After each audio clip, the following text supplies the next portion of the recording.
하나님께서 오늘도 우리에게 은혜 베풀어 주시기를 축복합니다. 우리의 삶 속에 발생하는 모든 일, 이런저런 일, 크고 작은 사건들, 일들은 우리의 눈에 보이는 표면적인 이유와 원인이 있습니다. 그런데 눈에 보이는 표면적인 이유와 원인만 있는 것이 아니라 그 이면에 보이지 않는 내면적인 이유도 분명히 있습니다. 총독 빌라도 역시 예수님을 십자가 처형을 판결한 후에 십자가 위에 그 나무 위에 이런 팻말을 붙였습니다. 유대인의 왕, 이런 팻말을 붙이고 예수님을 십자가에 못 박았죠. 본문 19절 20절에 보시면은 빌라도가 패를 써서 십자가 위에 붙이니 나사렛 예수 유대인의 왕이라 기록되었더라. 예수께서 못 박히신 곳이 성에서 가까운 고로 많은 유대인이 이 패를 읽는데 히브리와 로마와 헬라 말로 기록되었더라. 빌라도 자신은 예수님을 불의한 판결을 했죠. 그래서 무죄한 예수님에게 십자가 사형, 십자가 처형이라는 판결을 내리긴 했지만 그런 판결을 내리고 난 그의 마음은 힘들었을 거예요. 편치 않았을 것입니다. 왜냐하면 아무리 자기가 생각해봐도 전문적인 총독으로서 사람을 대해보니까 심적으로는 죄인이 아니라는 것이 양심에 왔기 때문입니다.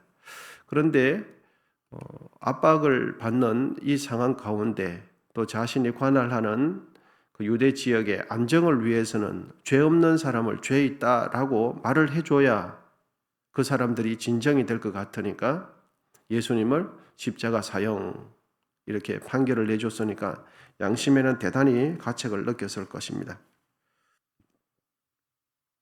그리고 난 뒤에 빌라도는 마음에 어떤 이유였었는지는 잘 모르겠지만 예수님을 십자가에 매달고는 그 위에 유대인의 왕, 나사렛 예수 유대인의 왕이라는 팻말을 붙여 주었습니다. 로마 제국의 녹을 먹고 있는 빌라도가 왜 스스로 그와 같은 패를 붙였을까? 여러분, 로마의 속국인 그 유대 지역은 왕이 누구냐 하니까 가이사르 아닙니까? 그런데 왜 예수라는 나사렛 예수라는 그 사람에게 유대인의 왕이라고 붙여주었을까? 한 서너 가지 이유를 예상해 볼 수 있겠습니다. 첫째로는 빌라도는 나사렛 예수가 결코 로마 제국의 반역을 일으키는 자로 보이지 않았기 때문에 그렇게 붙여주었을 것이라 추측이 되어지고, 두 번째로는 예수님을 십자가 사형토록 압박한 유대 종교 지도자들에 대한 불만의 표시로 유대인의 왕이다 이렇게 붙여 주었을 것으로 예상도 할 수 있고, 세 번째로는 빌라도 자신의 나름의 양심 선언으로 그렇게 붙였을 것으로도 이해할 수 있겠습니다. 그런데 빌라도가 예수님을 십자가에 못 박으면서 그런 팻말을 붙이는 것에 대해서 당시 유대 종교자들은 심히 불쾌했어요. 왜 유대인의 왕이라 붙이냐? 만약에 정 그렇게 붙이고 싶다면 자칭 유대인의 왕이라 이렇게 붙여줘라. 이렇게 요구를 합니다. 여러분 본문 21절, 22절인데 우리 같이 한번 읽어보겠습니다. 본문 21절, 21절 같이 읽겠습니다. 시작.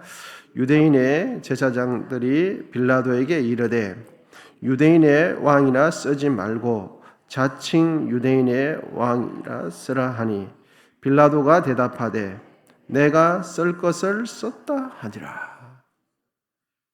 당시 유대 지도자들은 예수께서 십자가 위에서 자신들이 압박해서 죽였는데 빌라도가 유대인의 왕, 이런 문구가 마음에 들지 않은 거죠.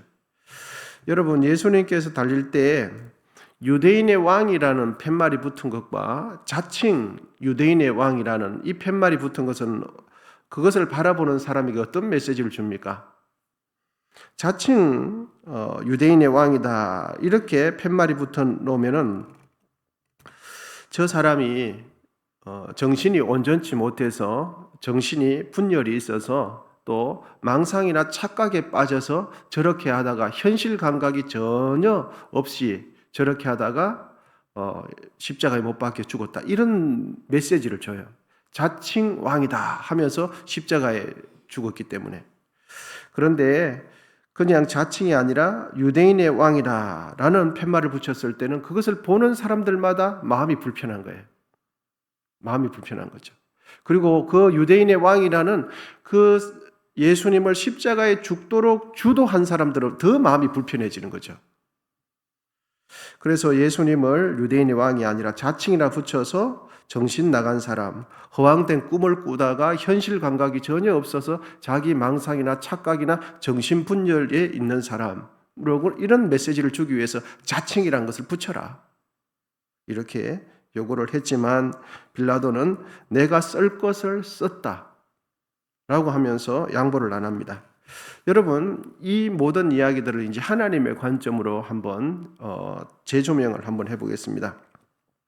하나님께서는 예수님께서 십자가 위에 못 박히셨을 때 자칭 유대인이라는 팻말이 붙는 것을 하나님께서는 허락하지 않으셨어요. 하나님께서는 빌라도가 쓰긴 했지만 빌라도가 쓰는 그 팻말이 십자가 위에 붙도록 했어요. 그래서 유대인의 왕이라고 붙은 거죠. 여러분, 오늘 본문에도 기록되어 있지만 빌라도가 세 개국의 언어를 써서 기록했는데 첫 번째는 무슨 말로 기록되어 있습니까?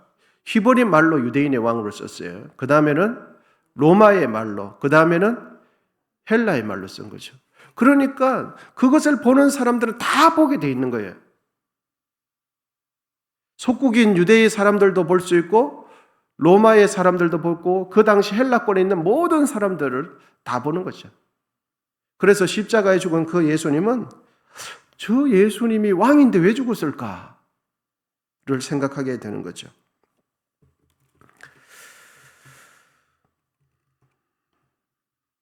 그래서 예수님은 세계의 언어로 예수님은 유대인의 왕이라는 것이 이렇게 걸리도록 하면서 이 세상의 전 세계의 왕이 되시는 분은 예수님이다 하는 것이 이면적인 메시지가 담겨져 있는 거예요.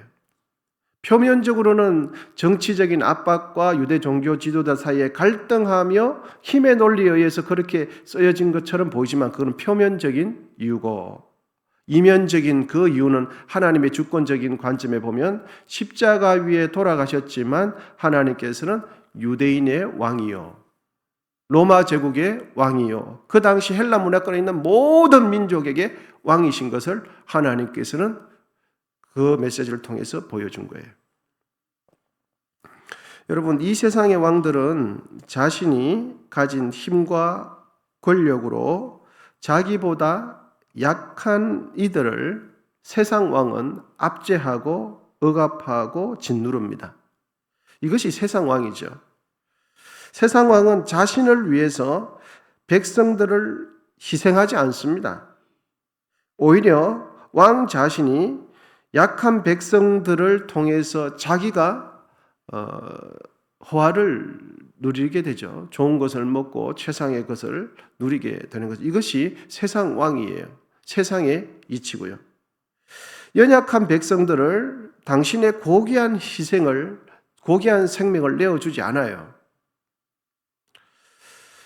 거룩한 분께서 하찮고 험많고 죄 많은 인간들에게 자신의 생명을 내어주지 않죠. 그런데 예수님께서는 거꾸로세요. 본인께서 왕이신데 왕이 백성들을 위해서 죽으시는 거예요.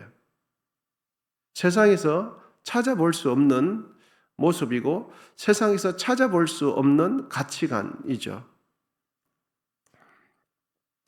여러분, 사실은 십자가에 누가 못 박혀야 할 존재입니까? 구약 율법에 기록된 모든 율법을 온전히 지키지 못했으므로 이 시대의 사람들이, 모든 사람들이 우리가 십자가에 못 박혀야 되죠. 그래서 그 위에서 저주를 받고 멸시와 수치를 받아야 하지만 왕 되시는 예수님께서 우리를 대신해서 십자가 위에서 죽어주셨죠. 태어나서 살면서 죄를 한 번도 짓지 않는 사람은 단 한 사람도 없지요. 사실 이 땅을 살아가는 모든 사람은 아무것도 하지 않고 여러분 숨만 쉬어도 죄를 짓습니다. 아무것도 하지 않고 목숨만 붙어 있고 숨만 쉬어도 죄를 지어요. 왜냐하면 우리의 본성 자체가, 형질 자체가 이미 죄로 오염되어 있고 죄의 영향력 아래 살아가기 때문입니다. 단적으로 보면 이런 표현을 해볼 수 있겠습니다. 우리는 죄를 짓는 공장이에요. 좀 과한 표현이라고 생각되실 수 있겠지만 여러분, 사실이에요. 우리는 아무것도 하지 않고 숨만 쉬어도 죄를 지어요. 왜냐하면 머릿속으로 생각으로 죄를 짓기 때문에 그렇죠. 침상에 누워 있으면서도 미워하고 침상에 있으면서도 싫어하고 생각 속으로 끊임없이 죄를 지어요. 여러분, 눈에 보이는 표면적인 것만 보면 제가 지금 전해드리는 말이 잘 이해가 안 되실 수 있습니다. 공감이 안 되실 수 있는데, 그런데 그 표면에 깔려있는 이면적인 우리의 심성을 생각해 보면 아멘이지. 그래서 로마서 3장 23절은 이렇게 우리에게 기록해 주고 있습니다. 모든 사람이 죄를 범하였음에 하나님의 영광에 이르지 못하더니. 여러분, 여기서 모든 사람 안에 제외될 사람이 있습니까? 여기서 모든 사람에서 제외될 사람이 있습니까? 나이 든 사람들만 모든 사람에 해당됩니까? 아니에요. 연세가 높으신 분들도 모든 사람에 해당되고, 젊은이들도 모든 사람에 해당되고, 아이들도 모든 사람의 애를 포함이 되죠. 그래서 모든 사람이 죄를 범하였으면 하나님의 영광에 이르지 못한다. 죄인에게 기다리고 있는 것은 하나님의 심판과 저주입니다. 그런데 여러분, 여기까지만 설교하면 우리는 절망이에요. 그런데 놀라운 것은 우리에게 피난처가 있어요. 우리에게는 피난처가 있어요. 그것은 바로 만왕의 왕 되시고 온전히 거룩하신 예수님께서 나의 죄를 대신하여 십자가 위에 죽어주신 거죠. 우리에게는 피난처가 있어요. 십자가 아래 있으면 자격 없는 우리가 거룩한 하나님의 자격이 되는 기회가 주어지고 그 자격이 우리에게 주어져요. 어디 아래 있으면요? 십자가 아래 있으면, 십자가 그늘 밑에 있으면 죄인인 우리가 하나님 앞에서 의인으로 칭해주세요.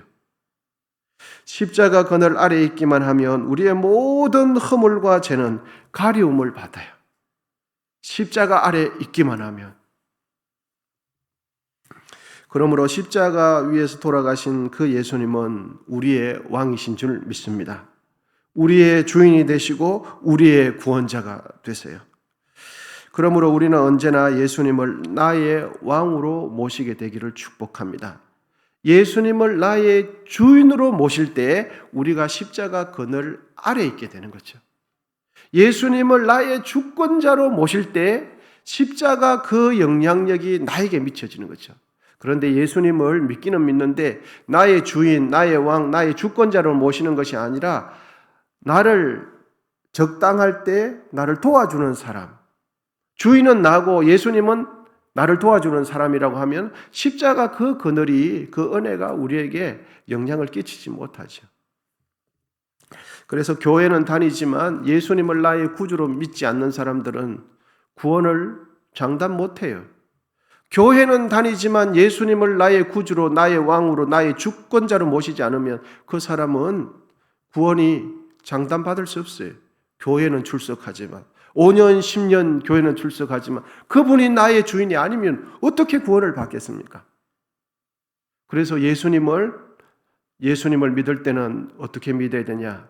나의 주인으로 믿어야 돼요. 나의 왕으로 믿어야 돼요. 나의 주권자로 믿을 때 그 십자가가 나에게 은혜가 되고 나의 죄를 가려주는 놀라운 하나님의 역사하심이 되는 겁니다. 그러므로 이 하루 살아가실 때에 예수님을 나의 왕으로 모시고 살아가시기를 축복합니다. 예수님을 나의 주인으로 모시고 살아가시기를 축복합니다. 매사에 무엇을 하든지 나의 주인 되시는 예수님께서 뭘 원하시는지를 생각하면서 살아갈 때 하나님 아버지께서 주시는 그 모든 은혜가 예수님을 통해서 우리에게 주어지는 것이죠. 그런 한 날을 사셔서 하나님 앞에 기쁨이 되고 우리에게도 보람된 귀한 하루 되시기를 축복합니다. 기도하겠습니다.